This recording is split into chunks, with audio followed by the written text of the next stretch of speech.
Assalamualaikum warahmatullahi wabarakatuh. Salam sejahtera bagi kita semua. Pertama-tama, marilah kita panjatkan puji syukur kehadirat Tuhan Yang Maha Esa karena telah memberikan rahmat dan hidayah-Nya kepada kita semua. Dibuatnya video ini untuk memenuhi salah satu tugas pada mata kuliah Konservasi Alam dan Lingkungan kelas R02 yang diampu oleh Ibu Asri Zulfa, SSI, MSI. Pada kesempatan kali ini, saya dan teman-teman dari kelompok 5 akan mempresentasikan mengenai peranan Kebun Binatang Ragunan sebagai kawasan konservasi ex situ dalam konservasi alam. Sebelum memulai presentasi, izinkan kami untuk memperkenalkan diri terlebih dahulu. Sebelumnya, perkenalkan, nama saya Fuzi Latifah Zahra. Perkenalkan, nama saya Muhammad Aryamin Sagivari. Nama saya Putri Nur Habibah. Perkenalkan, nama saya Lian. Perkenalkan, nama saya Noval Arah Aditya. Perkenalkan, nama saya Fajar Febrianto. Baik, materi yang akan kita bahas yaitu mengenai permasalahan kebun binatang, kemudian upaya penanggulangan dari permasalahan kebun binatang Ragunan, dan yang terakhir itu ada kesimpulan diskusi dari kelompok kami mengenai peranan kebun binatang Ragunan ini. Untuk mempersingkat waktu, langsung saja kita mulai presentasinya. Materi pertama yang akan kita bahas akan dijelaskan oleh teman saya, Sopar Parulian Purba. Kepada Sopar Parulian Purba, dipersilakan. Permasalahan kebun binatang, yang pertama ada kurang beraneka ragamnya satwa yang tersedia di kebun binatang Ragunan. Kebun binatang Ragunan terkendala dalam upaya menambah koleksi karena jumlah kebun binatang luar negeri terbentur aturan Undang-Undang Nomor 5 Tahun 1990 tentang konservasi sumber daya alam, hayati, dan ekosistemnya. Indonesia hanya membolehkan satwa dipinjamkan untuk dikembangbiakan. Yang kedua, di dalam kebun binatang Ragunan masih banyak kandang-kandang yang dianggap belum bisa mensejahterakan satwanya. Kandang yang bergaya lama dan terbilang perawatannya kurang.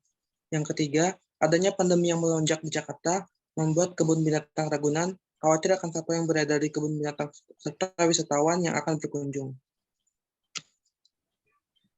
Yang keempat, masih banyak juga pengunjung kebun binatang Ragunan yang kurang sadar akan pentingnya memelihara fasilitas di Ragunan. Contohnya seperti wisatawan mengotori dinding koridor orangutan dengan teks yang tidak berguna. Selain itu, banyak wisatawan nakal yang langsung memberikan makan kepada hewan tanpa mempedulikan keselamatan wisatawan dan hewan tersebut. Upaya penanggulangan permasalahan kebun binatang Ragunan.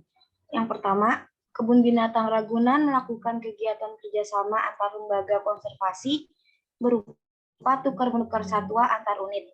Layanan Kebun Binatang Ragunan dengan Medan Zoo.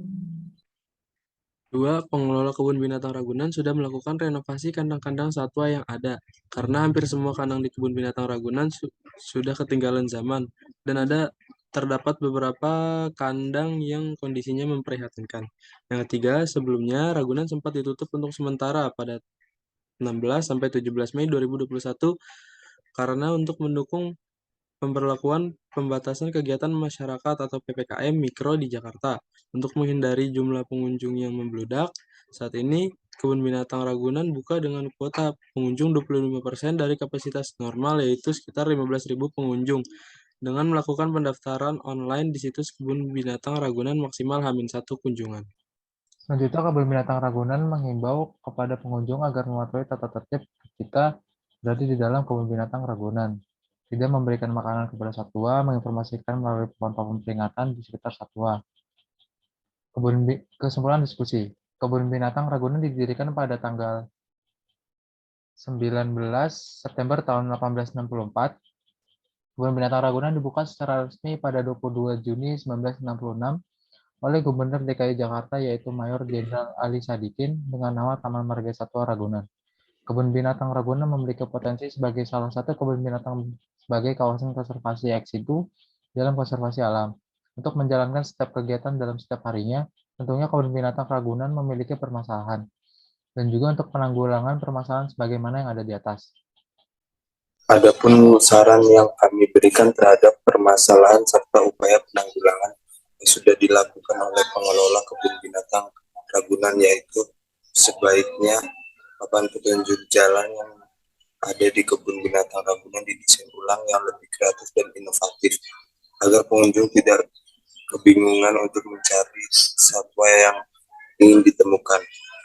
Pengelola kebun binatang Ragunan harus lebih sering mengecek secara berkala kadang-kadang satwa agar dapat mengetahui mana yang tidak layak untuk ditempati.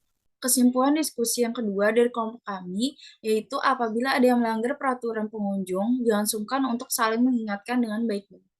Jadi, maksudnya di sini yaitu apabila kita berkunjung ke kebun binatang Ragunan dan melihat pengunjung lain yang melanggar peraturan atau tata tertib pengunjung seperti membuang sampah sembarangan, memberikan makan hewan, kemudian melanggar peraturan yang terkait dengan tata tertib pengunjung di kebun binatang Ragunan, maka kita itu jangan sungkan untuk saling mengingatkan kepada pengunjung lain, seperti menegurnya dengan baik-baik. Gitu, karena hal tersebut untuk kenyamanan kita bersama. Untuk menghindari pemberian pakan hewan yang sembarangan oleh wisatawan yang nakal, sebaiknya pengelola kebun binatang Ragunan menyediakan booth untuk makanan khusus satwa, agar pengunjung tetap dapat memberikan makan kepada satwa dan kesehatan tiap satwa juga tetap terjaga. Maksudnya di sini yaitu pasti kan ada tiap pengunjung itu pasti ada yang istilahnya nakal gitu. Dia memberikan makanan langsung kepada satwa-satwa di kebun binatang Ragunan. Padahal hal tersebut tidak diperbolehkan karena bisa mengakibatkan satwa-satwa di sana itu bisa sakit bahkan sampai mati gitu. Maka dari itu untuk menghindari dari pemberian pakan hewan yang sembarangan dari pengunjung itu, kami menyarankan untuk menyediakan booth makanan khusus satwa di sana.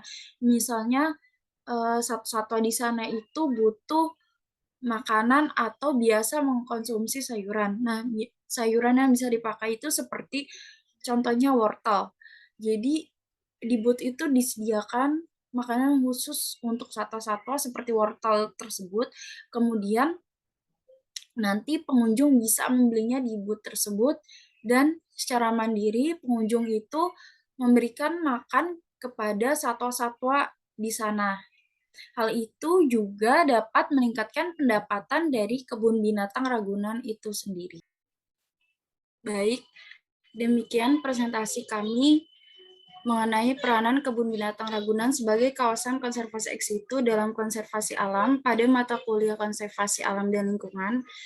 Disimpulkan kembali, yaitu kesimpulan dari peranan kebun binatang Ragunan sebagai kawasan konservasi ex situ dalam konservasi alam yang sudah kami diskusikan bersama, yaitu kebun binatang ini diresmikan oleh Gubernur DKI Jakarta Mayor Jenderal Ali Sadikin dengan nama Taman Marga Satwa Ragunan.